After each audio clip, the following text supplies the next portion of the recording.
Ladies and gentlemen, welcome to American Truth Tellers, coming to you live from beautiful Lake of the Ozarks, where we invite everyone to call in, talk about the issues of the day, politics, or ask panel members questions. I'd like to introduce my co-hosts for today. We have the beautiful and talented Stacy Shore, and on my political right, as well as on my right, we have Jeff Brown, and the self-described left of liberal progressive, Gary Lindecker, and I will be your moderator for today. My name is Dan O'Neill. Gary, this left of liberal label, can you elaborate a little bit on that? I'll say my interest in politics began with John Kennedy, and what I found attractive about him was that he was optimistic about the United States, about the American people, and about what government could do. Currently, my hero is Elizabeth Warren, who I'm sure a lot of folks here won't alike. In 1980, Ronald Reagan said that government wasn't a solution, it was part of the problem. And I think that attitude is what's carried forward into the current conservative movement, where they are anti-government and would like to see government fail in a lot of areas so that they can allow the wealthy and powerful to continue to run things. So I think our founding fathers created a constitution that was meant to provide a government that was not run by the wealthy and powerful, which is what we rebelled against. And so that's what I'm looking for. Jeff, you are a Ronald Reagan Republican, is that correct? Yes, Can you tell us a little bit about that? I'm a Reagan conservative, and to me that means three big things: lower taxes, less government, and a strong national defense. I look back, Gary talks about the 1960 Kennedy campaign. I had an experience when I was a teenager, 16 years old. I had a chance in 1967 to tour East Berlin, and with about 100 other young American men at the time. And when we were over there, we got off the bus at one point, and I looked up to this gray multi-story apartment building, and there was a German woman up there looking down on all of these young American men, and I could just feel the connection of what she was thinking, and that is, we lost it, don't you lose it, and that is freedom. And I am a Navy Vietnam veteran. I was a spook. I can't talk a whole lot about it, but I also have, I got my undergraduate degree in mathematics, like Gary.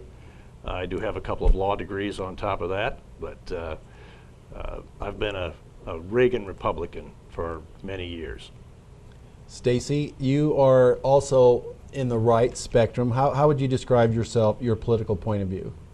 I guess it all started as I was raised in a Midwestern traditional Christian home where we went to church every Sunday and Wednesday. And the conservative perspective, I guess, was originated in that vein. As I've gotten older, my degree is in political science. So in being exposed to a public university where the professors were typically much more liberal, it kind of, I was compelled to find my own truth in what was really being taught. And a lot of times it was very slanted. So in really trying to understand the intention of our forefathers, I went on a quest to learn what they really intended. And I believe that the forefathers were inspired by the same God that inspires me. Those same beliefs is the foundation of our country. And so what compels me as far as my conservatism is just freedom. That I want the freedom to be anything I want to be. I want that for my children. If I choose to be successful and work hard in America, see, I don't like Elizabeth Warren because I believe that she likes to say that you've been ripped off, that Americans have been ripped off, that we haven't gotten a free chance. Well, you know what? I believe I live in the greatest country in the world, and there's so much opportunity being given me. I wasn't born rich, but I have the opportunity if I'm willing to work hard enough. I don't believe I've been gypped because my grandparents were farmers. Well, I believe that's richness. Jeff has described himself also as a constitutional conservative. I have described myself as a constitutional conservative, and you are also a constitutional conservative. Would you agree with that? Absolutely. Is there Absolutely. any specific part of the Constitution that you feel is you feel it's a living document, that it can just be Changed? well, it can be changed, but Reinterpreted? Is that what the question? And that well, I you know, believe- some think that it's living. Open to interpretation. Yeah, No, I exactly. don't. I believe that it's a beautiful document and it was perfect as it was created. I do believe that. So I believe that if you understand the intentions or the original intent of our founding fathers, absolutely not. I believe that's what's made our nation so great and exceptional, and I'm not afraid to say it. I think Obama is ashamed to say that Americans are exceptional, and I believe that's because of the vision our forefathers had. So I believe in American exceptionalism without question, but I believe the forefathers' vision actually is what made way for that. And well, as far as my political point of view, I am a constitutional conservative. I believe that the Constitution means what it says, and I agree with you that they had it right the first time. Yes. There are ways to change it, and we need to change it only in those ways. I'm also an economic conservative. I'm a student of Milton Friedman. I had considered many different ways to run our country and our economy, and as I read Milton Friedman in one of my economics classes, it took me a couple years of thinking about it because it's a pretty complex subject, but it's also simple at the same time once you understand it, that everything involves economics. And all these wonderful ideas that we all have, if we can't pay for them, if we can't make them work, they are worthless. So my concern is that we need to do the economics first, make sure that we can pay for it, make sure that we have tax fairness, make sure that our tax money is not misspent. And I am not a big tax and spender type. I believe in the free market because I believe the free market brings the best goods and services at the best price. And there again, that's Milton Friedman talking, not me. And I just believe that he just kind of fine-tuned my thought on how we should run our economy and how free markets are so important. And in some cases, I believe we have gotten away from that. There's a lot of talk about freedom and free markets. The kind of free market that I believe in hasn't really existed in my lifetime.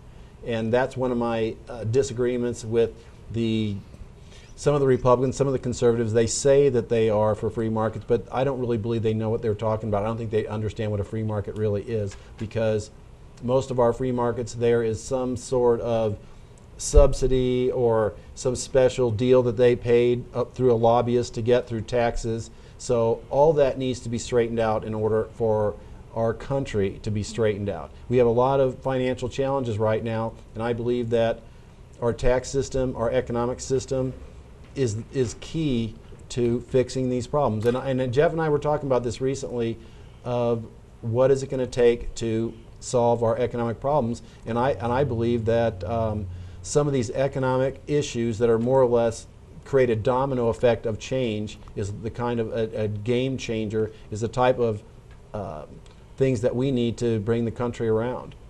Can I Sure. jump back to two comments about the Constitution?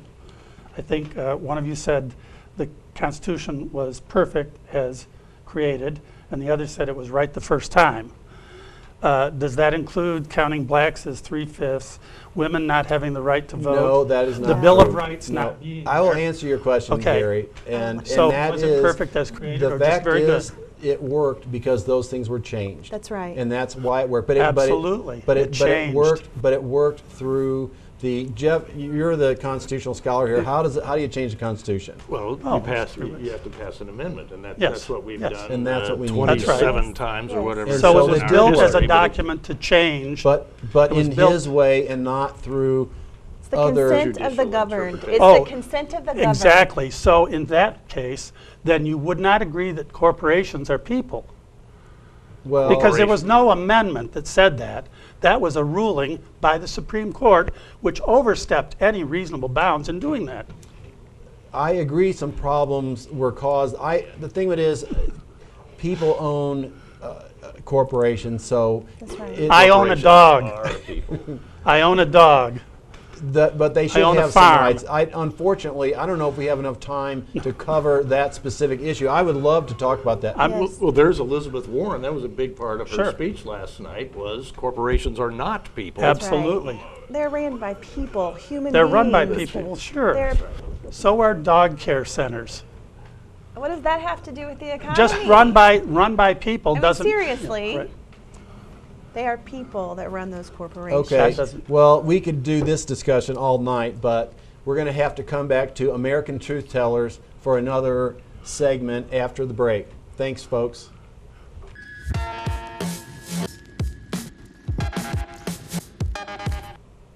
Ladies and gentlemen, welcome back to American Truth Tellers.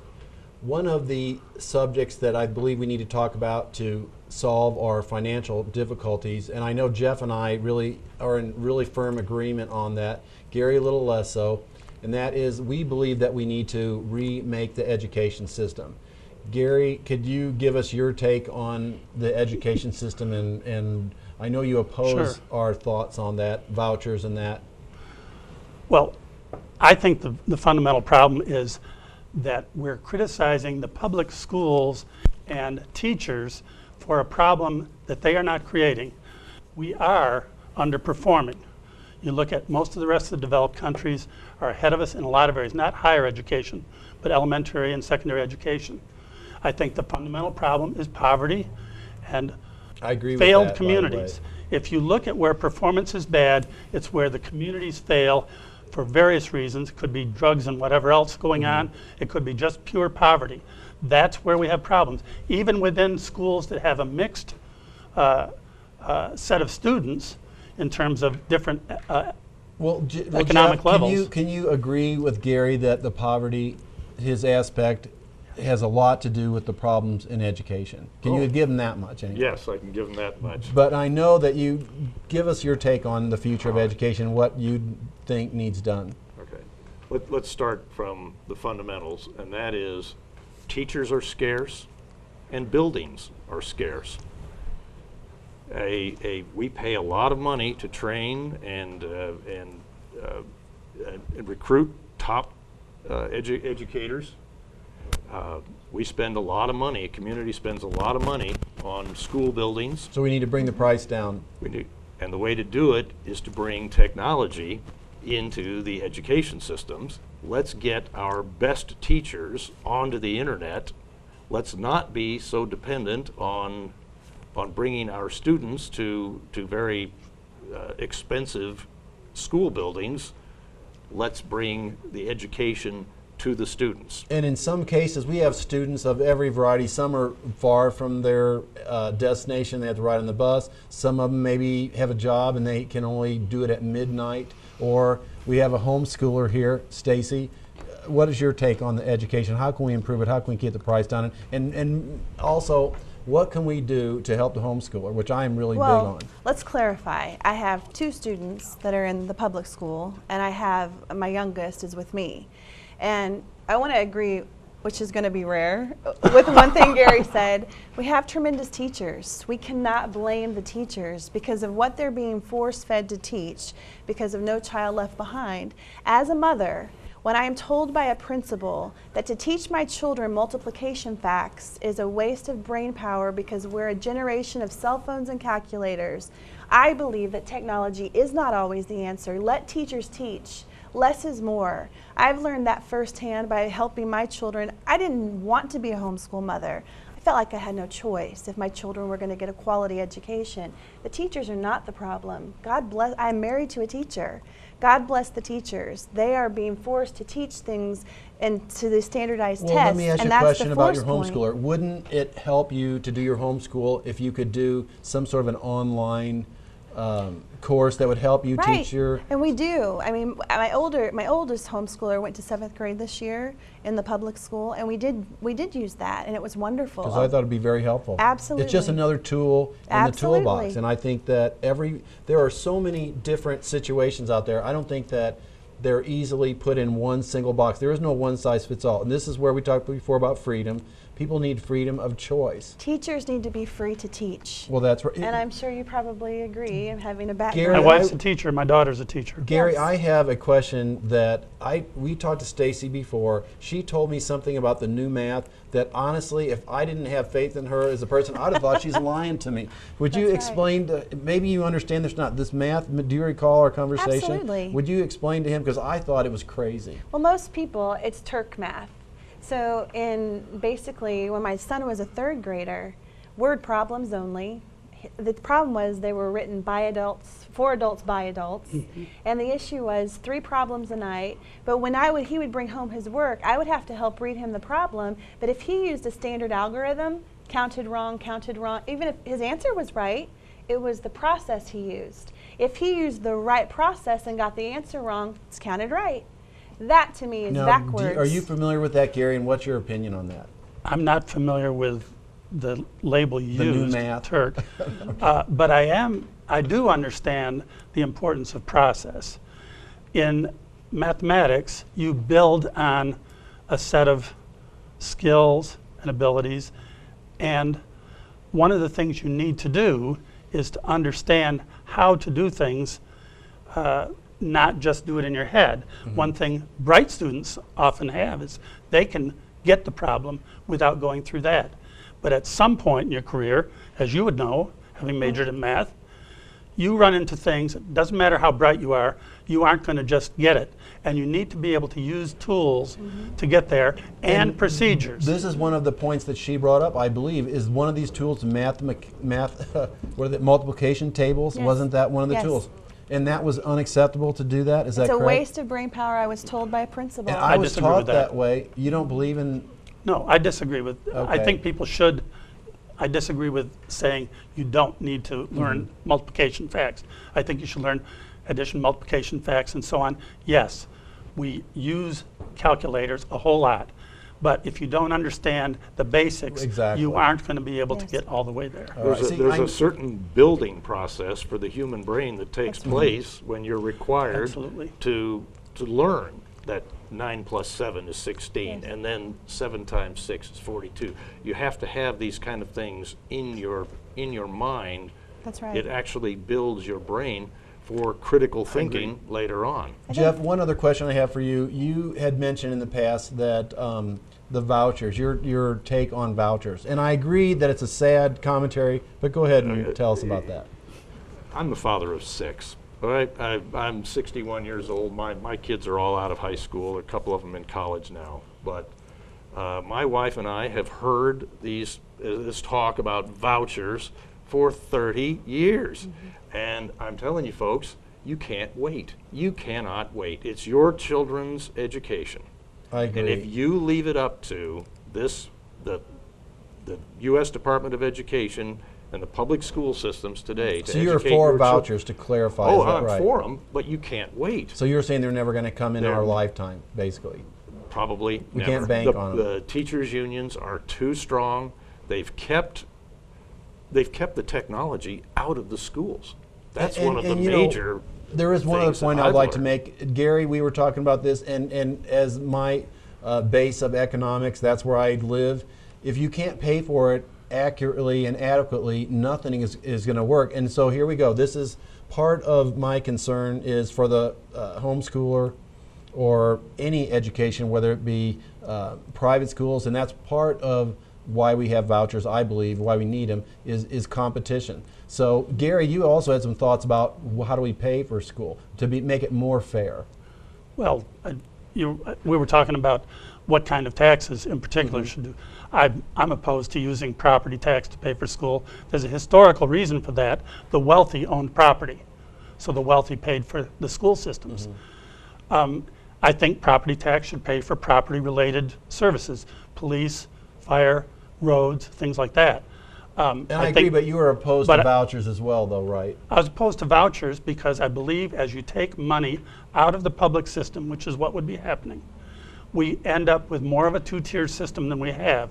We already have rich schools and poor schools. Now, I agree with that sentiment, but doesn't the money come from the parents first? So just because it goes filtered through the state capitol, how does that not be the parents' money for their education? I believe that they need the freedom of choice to, if the public schools cannot self-regulate to the parents' satisfaction, they ought to be able to do whatever it is that they feel they need to do to teach their kid in their way. Wouldn't you agree, Stacy? Am I wrong there? Absolutely not. I think competition, the free market competition, would make the situation so much better for me, who has chosen to homeschool for this period of my life.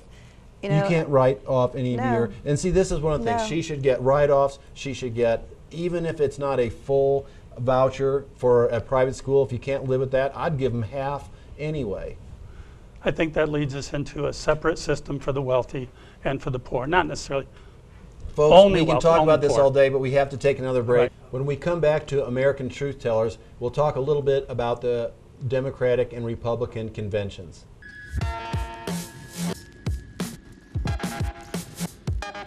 Welcome back to American Truth Tellers. Gary, we have just survived 2 conventions almost. What are your thoughts? Democrat, Republican convention, which one would you like to address? Well, actually, I watched some of both, and I think both of them did a good job at explaining what their position was and what their views were. Of course, I preferred the statements and the view from the Democratic convention, basically saying we're all in this together. Government can be good, it can help people, and it can provide a safety net, and it can provide opportunity for everyone. In the Republican convention, I think they were saying people make it on their own. They are, we're all on our own. Well, Gary, what I really and want you to can know cut social programs. is it okay for a progressive to cry when they're watching the president's wife give her speech? Is that okay? I didn't cry. It was pretty touching, but you know, it really, I thought hers and Ann Romney's were very similar. I did too. Except that I think Michelle has more poise. I mean, she delivers it better, not because she's been doing it more. That isn't meant to be a slam on Mrs. Romney. She did a good job. What do you think about that, Jeff? Were you crying watching the Democratic speeches? For other reasons. Maybe for other reasons. I was sad for the United States of America listening to Michelle Obama. So you didn't think she did a good speech, though? Lie. You didn't think her speech was good? No. No, You really I didn't? didn't. I honestly thought she did a good speech. and I I'm don't not know for that her. much. I don't know that much about Barack Obama, but I do know that what she was trying to tell us was complete lies. And since we're the truth tellers, We're you're going to the- straighten us we're the out? truth tellers. What's an example? What? Barack cares. How many times did she say Barack cares? Like 27 Instead of Romney times? care, it's Barack care. Didn't you get that message? Barack has a brother who lives in Kenya in a 4-foot by 7-foot hut. Jeff, one question. Now, Gary made a point that I actually agree with. He said that he thought that both the first ladies, potential first ladies, had a similar theme. I thought that too. Didn't you get that? Oh, I suppose the whole thing is focused on those precious swing voters, those independents, those people who are still undecided. That's all of us have to Stacy, are remember. you undecided? Well, no, not undecided. So what did you think about the speeches? Or As a woman, I think that, you know, for them to preach over and over again that government is the answer, for Sandra Fluke to stand up as a 30-year-old student to crybaby around about wanting the government to pay for her birth control, I think is an embarrassment. I think for Elizabeth Warren to basically tell every American that they've been ripped off I did their not whole like entire either life. one of those speeches, by I the way. think that it was actually a very sad moment for a woman, a conservative woman in America, to have them stomp their feet and say, we're getting ripped off. I don't feel like Now, that. even though I know you're not for the First Lady, did you think that she did a good speech, knowing that you're not with her? I think she's a good orator, yes. But you didn't cry then, is that right? No. Okay. I No, just wanted to no make sure. tears. No I was tears. thinking about it. I was holding them back. And even though I'm not with her, I thought she did a good job. I really did. And the two that you mentioned, I didn't think did a good job It at was all. an embarrassment for all women. For all women. And Gary, I do have another question on Romney's wife. Do you think she used the word woman too often, or women? It was women, women, women, women. I thought she was overdoing the issue. I think the Republicans realize that they are being criticized for their policies about women, and so they wanted to use women in all their speeches, and the Democrats did the same thing. The Democrats were bragging about their policies. But I believe the Republicans kind of generated that issue with the whole war on women issue. Well, they did, but the war on women is a label that the Republicans didn't make up. Well, they Yeah. essentially may not have made it up, but that's their policy. Would you agree or not? I wouldn't agree that they have a war on women. I do believe they have a much more traditional view of women's role, and in some sense, when you get to somebody like Representative Aiken in Missouri here, saying crazy stuff. Breast milk cures Jeff. homosexuality. Now, I'm sure that Who you don't, said that? Jeff, you don't believe there's a war on women, but I mean, what do the Republicans have to offer the average woman out there? You can understand how the Democrats can make that case at all. Can you see it from their side, any of it? The Republicans offer prosperity, opportunity, a just society. We're all equal before the law, but we are not all equal. And the Republicans stand foursquare behind the idea of the government creating a level playing field, and then let the American people, with their talents, let them take their talents as far as they can But do you really believe we have a level playing field? That's one of the issues where you and I depart. I really don't buy. I believe they say it. In my legal career, I I don't have believe been it's real. fighting. I've been fighting for that level playing field. And I'll tell you, you're right. It's not there right now, but that doesn't mean we don't fight for a level playing field. Stacy's just, she has to get it Well, out. I think that the other thing about the DNC, they preach choice, all about choice. We want to give women choice. When we look at Obamacare and what the implications are for women or Americans in general, there's no choice in that. So for a party to preach about choice and our liberties to choose as women, what about as Americans? As Republicans, we believe But you're forgetting about in free Nancy enterprise. Pelosi's district, where don't they have the choice to bail out on that? She had so many exceptions to the Obamacare. Basically, doubt they've that. Gary's exempted not themselves agreeing out with I of doubt that. that's true. But Well, I heard that that's the choice The thing exceptions. in Obamacare, this is basically a Republican proposal from the past. They wanted the health insurance companies to be the primary insurance. They want people to have the choice of which insurance company they go to, which is what we have now, except that now you have the choice of not paying for insurance, not being insured, and then expecting free care when you need it, which is what we have now. And one of my concerns about the health care issue, we could do an entire week of shows on just that. Sure. And honestly, it is so complex, you would need that much time to adequately touch that issue. Well, it's going to be a major issue in this campaign. The Democrats are trying to run away from it, but the Republicans are so. going to be making sure that Obamacare and Dodd-Frank are major issues in this campaign. Absolutely. I think on the women issue, one thing I want to point out is let's just look at how women vote in the country in this election. And I think that'll answer the I agree question with you. of I whether totally most agree with you women there. believe the Democrats or the Republicans are offering them a fair deal. I will say this, as a conservative Christian woman, I would beseech all conservative, true conservative Christian women to take a look at the candidates and what they represent and vote with their conscience, vote with what aligns with our belief system. It's already showing in the polls that women are actually, they're moving away from Obama and towards Romney. So the polls that I've seen, more than one, Obama is not as high as he was in the last election, and I think there's a reason It for is that. still very close, and I see It's polls that are close. all over the board, and it is a little tough. You know, there is one thing that I would like to touch on that we have some agreement on, and that is the tax code is not, it's overly complex, and it's not particularly fair. And really, Jeff, even though I agree with your level playing field, I just believe that with this complexity of the tax laws, that it really does favor the super rich. It is not, in my opinion, a level playing field. Gary, do you have any thoughts on the tax system? I'd like to know which of us here or who out in the audience has money in the Bahamas or in Swiss bank accounts. This is what the wealthy do. I'm talking about Mitt Romney, Oh, I but know. many other wealthy It's a great folks point. It is a great point. have attorneys, have accountants whose job it is to make sure they pay the fewest taxes and get the most interest on their money. I don't think that Do you comes to believe most in of us. tax fairness? Would you go for that? Absolutely, but Okay.